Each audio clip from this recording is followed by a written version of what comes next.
This is a Jmix exclusive.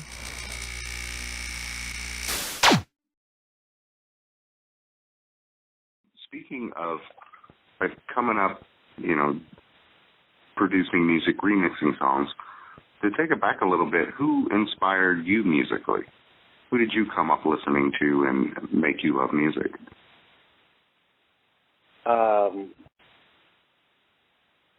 Well, I can say that the first record that I ever just fell in love with was "Come Get to This" by Marvin Gaye. But I was so young that I didn't know what he was talking about. But I just loved the way it just the whole thing sounded. And I actually was a kid and just kept playing that record over and over again, and that's what caused me to fall in love with music. I was on the south side of Chicago. That's where I was born and raised, and my grandmother just wanted to teach me how to play piano, So and she passed away, and I loved my grandmother, and so when she passed away, I just kept every day playing piano, So I would say that it's as far as playing and being a musician, it was my love of my grandmother that caused me to after she passed away, to keep playing every day and practicing every day. And as far as music is concerned, I would have to say, it have to be music like Marvin Gaye and just the old R&B soul music, you know what I mean? But Marvin Gaye in particular, I love that song, And the funny part about it is that a friend of mine, Norman Whitfield Jr., is the son of Norman Whitfield, who wrote all those great songs like Heard It Through the Grapevine and Papa Was a Rolling Stone and, Love Don't Live Here Anymore. But he was a friend of mine, and I hung out and I did a lot of remixes with him as the engineer. And the whole reason I got involved with Tupac is because, of course, sitting in the studio with him, watching him engineer, I learned and I was curious, and he taught me how to engineer. And he was mixing a lot of the Tupac stuff. And one night he just called me and told me that he'd been in the studio for days. The deadline to turn this song in was tomorrow, and he needed it mixed. And could I come and mix it, because he knew, since he taught me how to mix, that I knew how to mix records. So I said, sure, and I came and I mixed, and I had no idea who Tupac was. I knew who Digital Underground was, and so I ended up mixing the song I Get Around. And they didn't put my name on it, because, it wasn't I wasn't really supposed to be the one mixing it, but I just ended up being the one who mixed it. And when it came out, I was like, wow, man, I'm the one who really sat there all night while you went home and showered and mixed the record, and yet you didn't put my name on it. I said, don't worry about it, man. We'll let you remix his next record. And so I got, the next record was Keep Your Head Up. And I told him, I said, I don't want to hear the original mix. I don't know who this guy Tupac is, you know what I mean? I just give me the Simpy code on one side of the DAT and the vocals on the other side. And I listened to it, and the beginning of the second verse, when he says, I remember Marvin Gaye used to sing to me, had me feeling like black was the way to be, That, I listened to that over and over and reminisced on why I first started loving music, because of that Marvin Gaye Comes Get to This song. And that's what made me think, man, this is R&B right here. So I just, on the Vibe Tribe remix, Keep Your Head Up, I just made it an R&B track, with a bunch of chord progressions, and everything about it was R&B. And So that when you asked about what inspired me and what initially made me love working with Tupac, he said that, and that was something that I felt as well. So I just loved working with him. And then when the record label loved it, they told me that my remix of "Keep Your Head Up" was the first like rap song that they wanted to put on 94.7 The Wave back when it was smooth jazz. You know? And I was like, wow, that's heavy. But so they wanted me to remix his next song called Papa's Song because I didn't use any samples.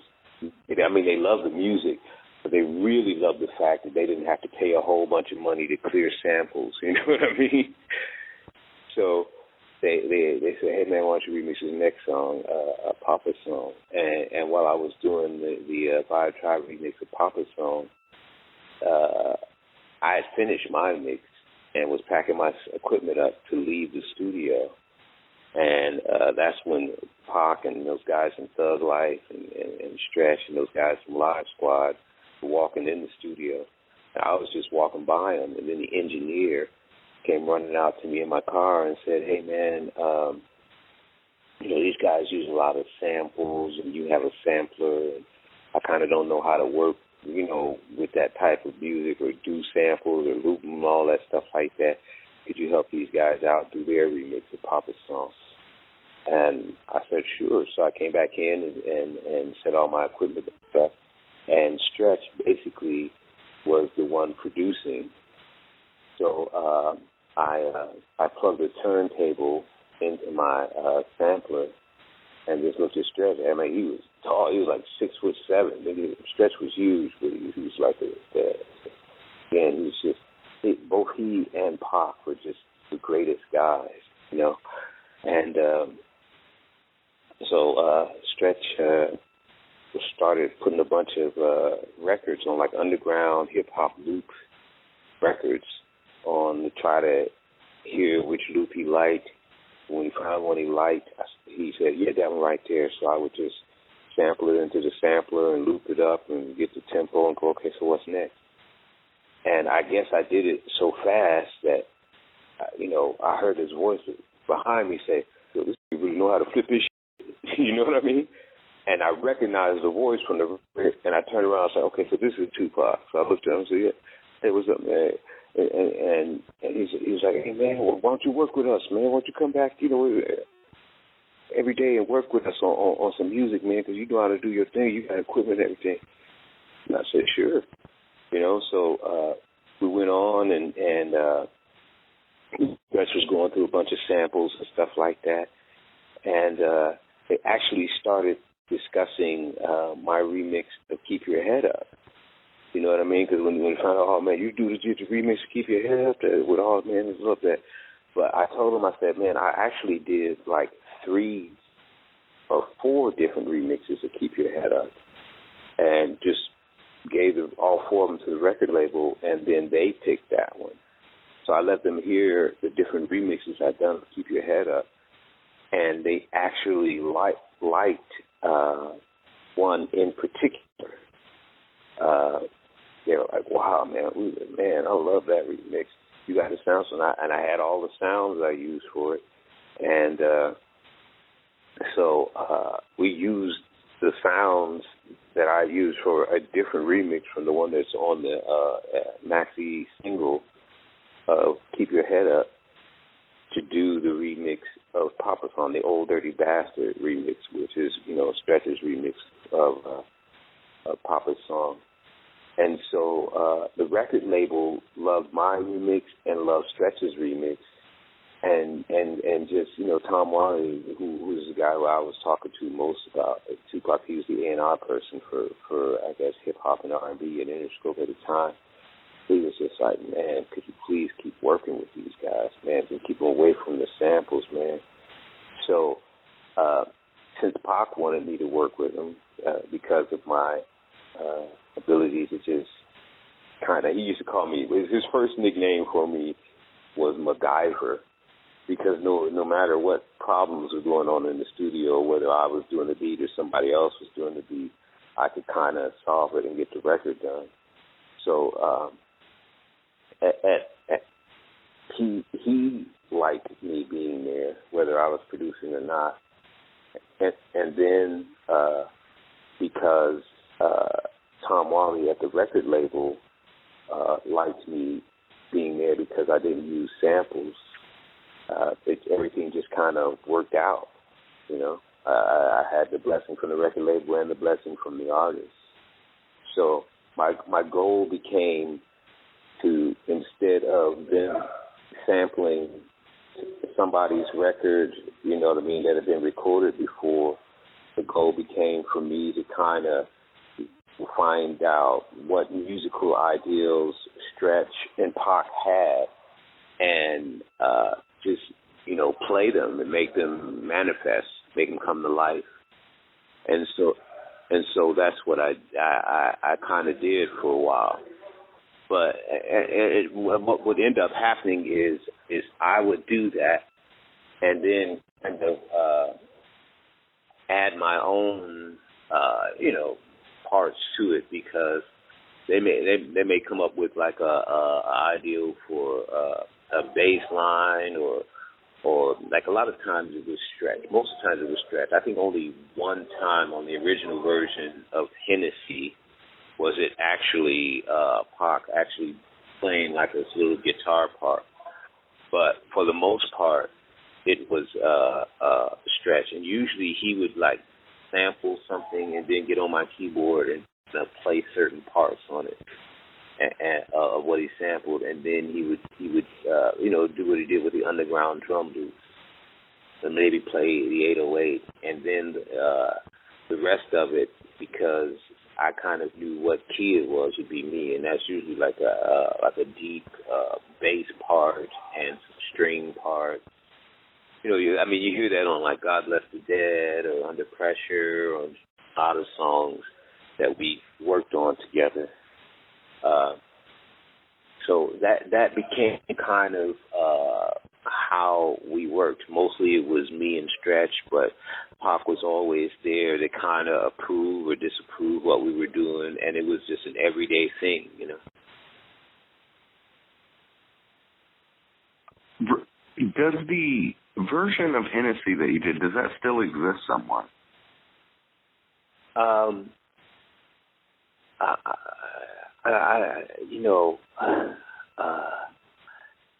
I think one of the saddest aspects of what Tupac became is that I don't think anyone could have imagined it. And once he passed away, to be honest with you, his estate really, and in a sense, I always say I could kind of understand it, because the reality of the situation was this: Tupac signed a really, really bad record deal. He basically signed a. If you look at his records, you will see that he had a publishing company called Joshua's Dream that was actually administered by Interscope. It was Joshua's Dream / Interscope. And what that meant was, and first of all, the money, the business part of the music business is the publishing business. You are publishing music. You are publishing it and having it played on a radio station. You are publishing it and played live. You have sheet music for it. You're publishing the sheet music and people buy the sheet for it. So it is the publishing companies that collect the money and distribute the money both to the record labels and to the recording artists. So when you have a situation where, for example, most people, let's say this, I wrote a song with Keith Washington called Closer on his first album. And Warner Chappell Publishing came to me and offered me a publishing deal where they would collect 50% of my publishing in order to administer this, that, and the other.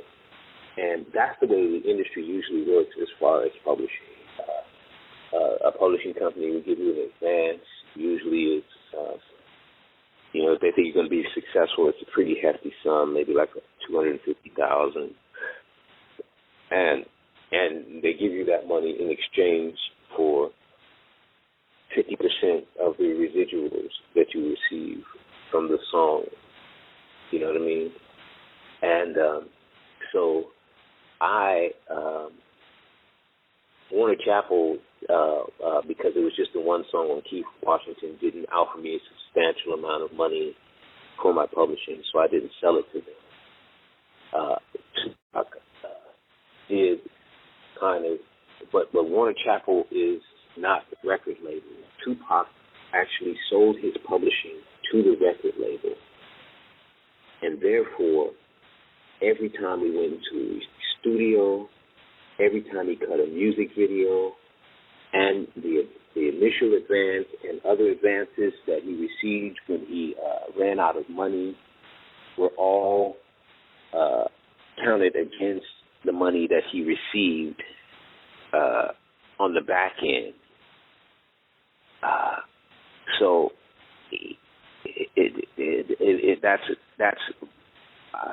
I can't even imagine even the people at Interscope because they were good people, Tom Wally, Jimmy Iovine, David Cohen, John McClain.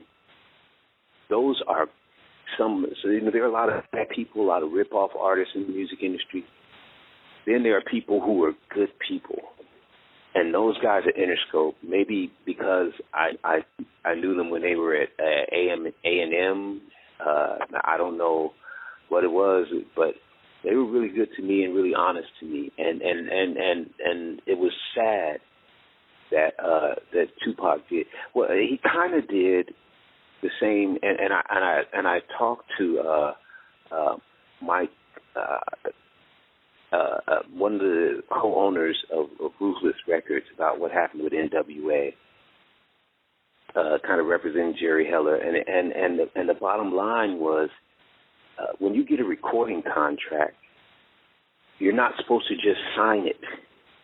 You get a recording contract, and you get an attorney to negotiate it, because what the record company hands is highly in their favor. And a lot of recording artists get real excited about having a recording contract with a major record label and get real excited about getting the advance, whether it's $100,000, $200,000, and don't have the money to pay for an attorney, so they go, well, we're just going to sign it and turn it back in. And sadly, that's what WA did, from talking to the people who know Jerry Heller and I think Mike Klein. And that's what Tupac did. And in the end, when you don't get somebody to negotiate in your favor the contract, if you become very successful like NWA did and like Tupac did, but you signed a bad contract, it's really sort of an injustice to the people at the record label who gave you a contract and told you to go get an attorney to negotiate your aspect of it. Because record labels generally don't sign artists that they don't believe are going to make money and make a lot of records. So you have the power to negotiate the contract more in favor.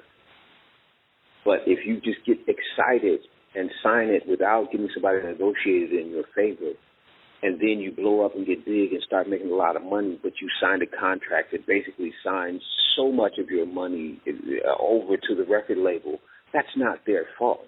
That's not Jerry Heller's fault. That's not Jimmy Iovine's fault. That's the artist's fault for not understanding the industry they were in, not understanding the process of getting a record deal and getting somebody negotiated on their behalf. And Tupac did that. So, and then he did it in a even worse way when he got in trouble and went to jail and signed with Death Row, because he just signed everything over. So in the end, what happened is after he died, his percentage of the money he would make from his music was almost non-existent. The guy was always he made money from the movies thing, but the music thing he just signed too much away, you know. And so when he passed away, his estate decided that the best way for them to make money is to take the tracks that have been cut, a lot of them by me and other producers, but had not been released, and erase the original music so that the record label could not say that this track belonged to them, and therefore it was under agreement, the bad agreement with Tupac song. And just say these vocals were all from demos, and therefore the estate could collect money and get paid from it without having to deal with the bad contract that signed with both with Death Row and with Interstate. Now, so let's get back to answering your initial question. Songs like Hennessy, songs like and even sadly, You Still Down, Remember Me. I hear the original version Shock G did, and he actually called me one time and said, "Man, do you have a copy of that, a digital copy of that? Because I want to sue them because they erased that music." And the sad part about it is the engineer who they actually told to erase the music was my roommate. And he apologized to him. He said, "Man, I was in the studio and they told me to erase the music." And I was like, erase the original masters? That's a sin in the music industry. You don't erase the original masters.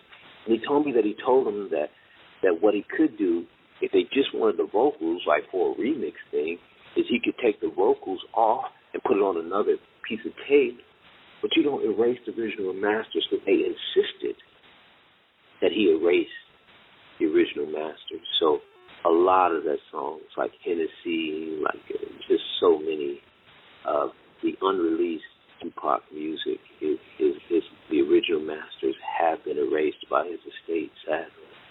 So you may hear them, cassette copies of them that have been put out on YouTube. I've heard some things like Life So Hard. I don't even think that's ever been released. But I heard that on YouTube, and I was just like, wow, man. So to answer your question, the originals may be heard in a somewhat degraded form on YouTube, but sadly the estate, in order for them to make that, erase so many of the original Tupac